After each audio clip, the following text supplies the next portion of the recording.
Hi friends, welcome to Spicy Pot. இன்னைக்கு spicy பாட்ல காய் எதுவும் இல்லாத டைம்ல பஜ்ஜி சாப்பிடணும் போல இருந்துச்சுன்னா லெஃப்ட் ஓவர் இட்லியில ஒரு சூப்பரான பஜ்ஜி செய்யறது எப்படின்னு சொல்லி தர போறேன். இதுக்கு தேவையான இன்கிரீடியன்ட்ஸை நான் கீழே டிஸ்கிரிப்ஷன்ல கொடுத்துருக்கேன், ரெஃபர் பண்ணிக்கோங்க. இப்போ வாங்க வெளியில நல்ல மொறுமொறுனும் உள்ள சாஃப்டாவும் இருக்கக்கூடிய இந்த இட்லி பஜ்ஜியை எப்படி செய்யறதுன்னு வீடியோக்குள்ள போய் பார்த்துடலாம். இப்போ பாருங்க, நான் காலையில செஞ்ச இட்லியில 3 இந்த மாதிரி மிஞ்சி போயிருக்கு. அதை ஈவினிங்க்கு ஒரு சூப்பரான ஸ்நாக்ஸா எப்படி செய்யறதுன்னு பார்த்துடலாம். அதுக்கான பேட்டரை நம்ம இந்த பாத்திரத்துல ரெடி பண்ணிடலாம்.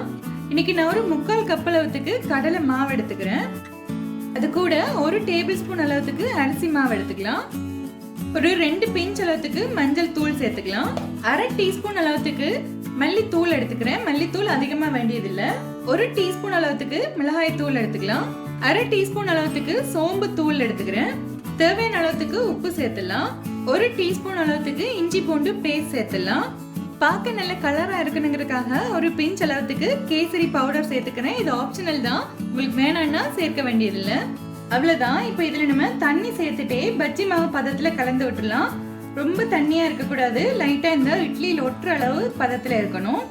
இப்ப பாருங்க, இந்த மாவு நம்ம ரெடி பண்ணியாச்சு. இந்த மாதிரி கொஞ்சம் தோசை மாவு பதத்துல இருக்கணும், ரொம்ப திக்கா இருக்க கூடாது. அடுத்து இதுல ஒரு 2 பிஞ்ச் அளவுக்கு சோடா மாவு சேர்த்துக்கிறேன். சோடா மாவு வேண்டான்னு நினைக்கிறவங்க அவாய்ட் பண்ணிடலாம். சோடா மாவு சேர்க்கிறப்போ இந்த வெண்ணெயில போட்டதும் நல்லா பொங்கி உப்பெல்லாம் வரும். அதோட இந்த அவுட்டர் கோட்டிங் நல்லா கிரன்ச்சியா இருக்கும். அவ்வளவுதான், எல்லாத்தையும் சேர்த்து நல்லா மிக்ஸ் பண்ணியாச்சு. இப்போ நம்ம இட்லி எல்லாத்தையும் கட் பண்ணி எடுத்துடலாம். இப்போ இந்த இட்லியை நான் 4 இல்லைன்னா 6 அந்த மாதிரி கட் பண்ணிக்கலாம். ரொம்ப பெருசா போட்டாலும் நல்லா இருக்காது, அதனால நான் இந்த மாதிரி ஒரு பாதியை இப்படி 3 கட் பண்ணிடுறேன். இப்ப பாருங்க, நம்ம இட்லி துண்டுகள் எல்லாம் ரெடி ஆயிடுச்சு. அடுத்து நம்ம இதுல தோச்சு டைரக்டா எண்ணெயில போடுறது அப்படின்னு பார்த்துடலாம். இப்ப பாருங்க, கடாயில டீப் ஃப்ரை பண்றதுக்காக எண்ணெய் விட்டுருக்கேன். நல்லா சூடாயிடுச்சு. இப்போ இந்த மாதிரி ஒரு இட்லி துண்டை எடுத்து இந்த மாவுல அப்படி ஒரு வாட்டி நல்லா புரட்டி எடுத்து அப்படியே இந்த சூடான எண்ணெயில போட்டுடலாம். இதே மாதிரி நம்ம எல்லா துண்டுகளையும் இந்த மாதிரி போட்டுடலாம் உள்ள ஒன்னொன்னா.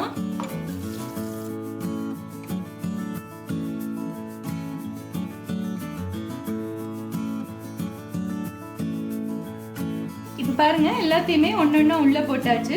இது நல்லா புரட்டி விட்டு நல்லா கோல்டன் ப்ரௌன் ஆகிற வரைக்கும் பொரிச்சு எடுத்துடலாம். அவ்வளவுதான். பாருங்க, ஒரு 2-3 நிமிஷத்துல இது நல்ல கோல்டன் ப்ரௌன் கலர்ல பொரிஞ்சிடுச்சு. எவ்வளவு கிறிஸ்பியான சவுண்ட் வருதுன்னு பாருங்க. இப்ப எண்ணெயை ஃபில்டர் பண்ணிட்டு இந்த மாதிரி ஒரு டிஷ்யூ பேப்பர்ல எடுத்துடலாம்.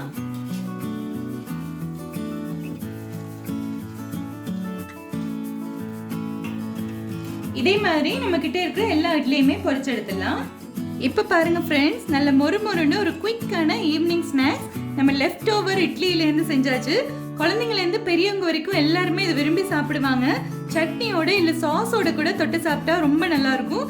எங்க அம்மா நாங்க சின்ன பிள்ளையா இருக்கிறதுல இருந்து இப்ப வரைக்குமே இந்த இட்லி பஜ்ஜி அப்பப்ப செஞ்சு கொடுப்பாங்க. எல்லாருக்குமே ரொம்ப பிடிக்கும். நீங்களே இந்த ரெசிபியை உங்க வீட்டுல ட்ரை பண்ணி பாருங்க.